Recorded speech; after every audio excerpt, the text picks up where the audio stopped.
শহীদ জি অমর হোক, দেশ নেত্রী এবং খালেদা জি অমর হোক, তারুণ্যের অহংকার বর্তমান পর্যায়ে আমরা আসবো, সবাই আপনার রাস্তায় দাঁড়িয়ে যান। এক মিনিট, একটু 1 মিনিট দাঁড়ান, 1 মিনিট।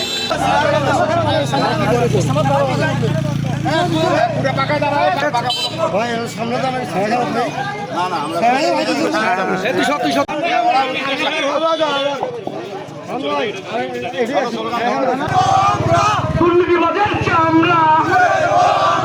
দুর্নীতিবাদের আস্তানা, ফ্যাসিস্টদের আস্তানা, কামালের দুই গেলে, কামালের দুই গেলে খবরগুলো হবে না। ফ্যাসিস্টদের আস্তানা, কামালের চামড়া, কামালকে গ্রেফতার করো, অবিলম্বে কামালকে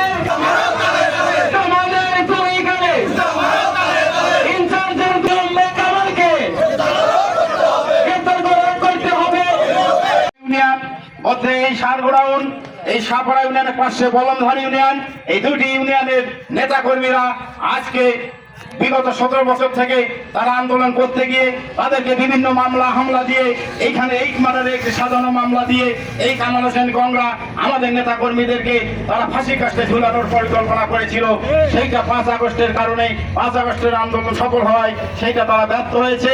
আজকে যদি আমাদের এই নেতা কর্মীরা যদি এখান থেকে বঞ্চিত হয়, আমাদের নেতা কর্মীদেরকে যদি এইখানে যদি সুযোগ না দেওয়া হয়, বৈধ আইনগত সুযোগ না দেওয়া হয়, ওই কামাল হোসেনের সেই ফ্যাসিস্টের দোসর তারা ওই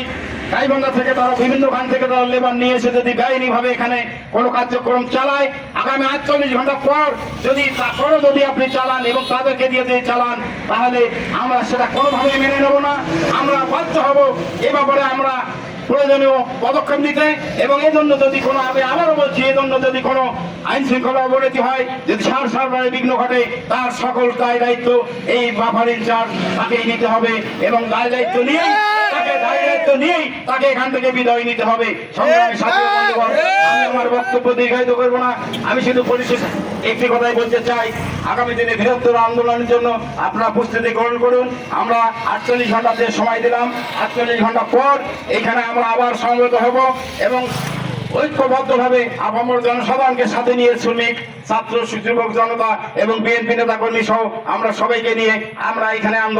আন্দোলন করে এই ফ্যাসিস্টদেরকে উচ্ছেদ করব, এই আশাবাদ ব্যক্ত করে আপনাদের সকলের সহায়তা কামনা করে